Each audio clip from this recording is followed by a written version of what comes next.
자, 지지. 예. 접촉과 지지. 그리고 사람을 만나는데 무슨 지지가 필요하냐? 경계를 넓히는 의미니까. 지지가 필요해요. 네. 요 공부를 해보면 이제 이 지지가 무슨 뜻인가. 네. 우리가 부부 관계, 또 부모와 자식 관계, 어떤 연인 관계, 모든 인간 관계에서는 지지가 필요하다. 맞아요. 왜냐면 이 지지가 예. 부족하면, 맞아요. 결핍되면 상대방에 의존해야 되고 네. 상대방에게 맞아요. 중독되고, 맞아요. 중독된다는 것은 그 상대에게 내가 뭐 한다, 융합된다. 네. 융합되고 또 거기에 대해서 집착을 갖게 된다. 그래서 우리는 이 지지가 필요하다. 지지. 그 지지란 어떤 일을 할 수 있도록 받쳐주는 힘을 지지라고 한다. 그렇다면 우리가 다른 사람들과 또 환경과의 지지를 접촉을 위해서는 뭐가 필요하다? 튼튼한 지지가 있어야 한다. 네. 지지가 부족하면 우리는 새로운 도전, 호기심, 실험 정신을 잃어버리기 때문에 접촉 전 단계에 머물러 있으려고 한다. 네. 최종 접촉 단계로 발전하지 못한다. 네. 그러면 이제 이렇게 중요한 지지라는 것이 어떤 지지가 있는가? 크게 보면 환경적 지지가 있고, 그 다음에 자기 자신에 대한 지지가 있다. 자기 자신에 대한. 이거 자기 지지라고 그러고, 먼저 그러면 환경적 지지를 한번 봅시다. 네. 어떤 게 있는가? 환경적 지지. 예.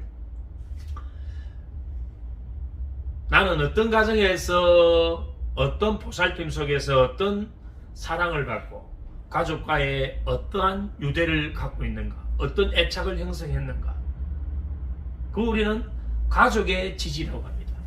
이 가족의 탄탄한 지지가 있으면 나는 마음의 쿠션이 아주 강한 상태가 되어 있죠.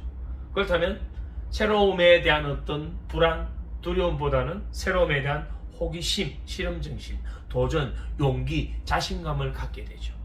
그렇다면 이 가족이라는 지지가 한 개인의 존재와 정체성에 크게 영향을 미치고 있지 않나요? 또 친구, 어떤 친구 관계가 형성되어 있는가? 우리가 친구들과 함께 하면 그 어떤 것도 못할 게 없잖아요.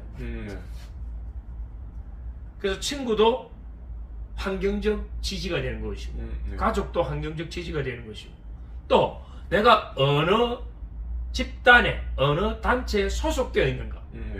만약에 자신이 기독교 단체, 그 집단 구성원이 되어 있다면 자기는 그 집단 구성원의 거대한 어떤 힘의 지지를 받고 있는 거예요. 그것이 외형적인 지지도 있고 어떤 신념적인 믿음과 관련된 지지도 있을 수가 있겠죠. 내가 어떤 단체에 소속되어 있는가, 내가 어떤 노조 단체에 소속되어 있는가, 내가 어떤 집단에 소속되어 있는가에 따라서 나는 그 집단의 유형, 무형에 뭐를 받고 있나요? 지지를 받고 있으니까 큰 소리를 치는 거예요. 그래서 어디에 소속돼 가지고 거기에서 특별한 어떤 자리, 위치, 높은 어떤 포지션에 올라가게 되면 그러한 지지를 전폭적으로 받게 되죠. 그러면 그 사람들은 더 당당함과 자신감을 갖게 되지 않을까요? 그리고 정치 지도자들도 결국은 뭘 받고 있나요? 지지를 받고 있지 않나요? 그 지지를 바탕으로 권력을 갖게 되는 거죠. 그 지지를 바탕으로 접촉을 확장해가는 것이죠.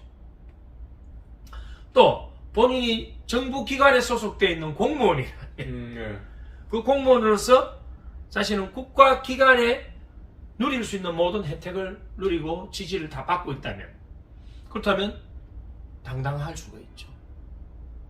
그래서 경찰은 경찰로서 자신들이 그 기관에 특별한 어떤 파워를 주게 되죠. 왜?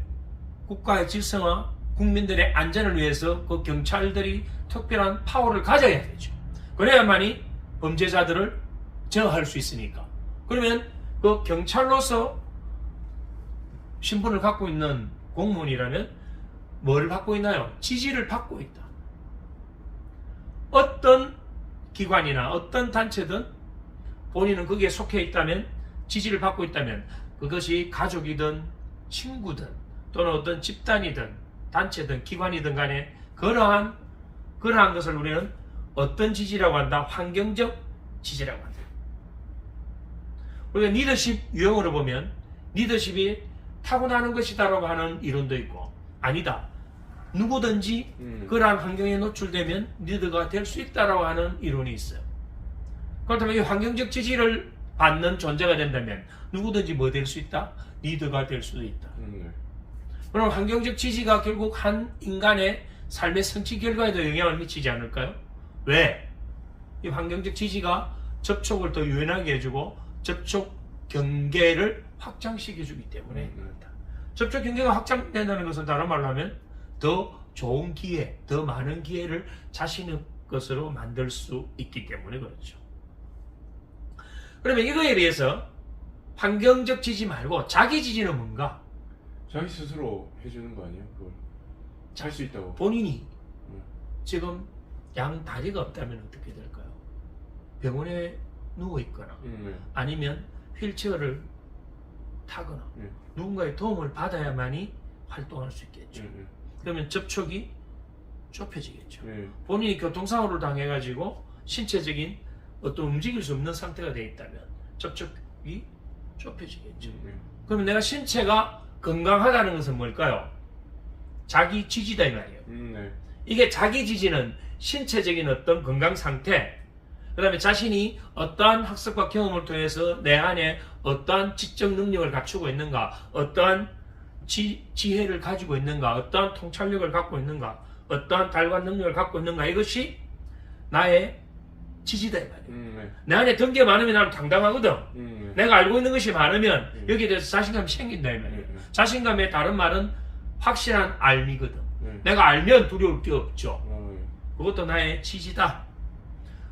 그리고 경험이 많다면, 특히 성취 경험이 많다면 그 경험한 것을 바탕으로 해서 경험이 긍정적이고 성취 경험이라면 그것이 자기 효능감을 축적시켜주고 자신감을 높여줬다면 그것이 나를 지지하는 그러한 것이 된다. 그 다음 내 사고 능력이 좀 더 유연하고 창의적이고 뭔가 그런 생산적인 것이라면, 또는 나의 대인관계가 원만하고 그런 경계가 많이 확장되고 유연하다면 이걸 우리는 자기 지지라고 하는 거야. 그럼 우리는 이 환경적 지지와 자기 지지, 이 두 가지가 다 우리의 접촉에 영향을 미치고 있다. 그래서 이러한 두 가지 요인들이 어떻게 내 안에 영향을 미치고 있냐에 따라서 나의 접촉 경계가 달라진다. 결국 내가 어떤 이런 지지가 높다면, 환경적 지지와 자기 지지가 높다면 나는 현재 상태를 더 많이 알아차리고 접촉할 수 있는 나의 접촉 경계를 확장시켜준다. 이렇게 이제 귀결될 수 있는 거예요. 이것이 지지예요. 자, 처음 들을 때 이제 지지와 이제 이거 공부를 해보니까 이러한 지지를 만약에 못 받고 있다면, 내가 황야에 내 혼자 노출되어 있다면, 노출되어 있는 나의 자기 지지조차도 없다면, 그걸 우리는 뭐라고 이야기하는? 병적인 상태, 관계 단절로 인한 허약한 상태가 되어 있는 거죠. 우리는 이러한 것들이 안 갖춰져 있기 때문에 살면서 우리가 얼마나 많은 손해를 보나요? 아니, 기회조차도 원천적으로 박탈된 사람도 있지 않을까요? 그죠. 이런 지지가 없어가지고. 이런 지지를 받는다면 누구든지 더 나은 선택을 할 수 있고 더 좋은 성취 결과를 만들 수 있거든.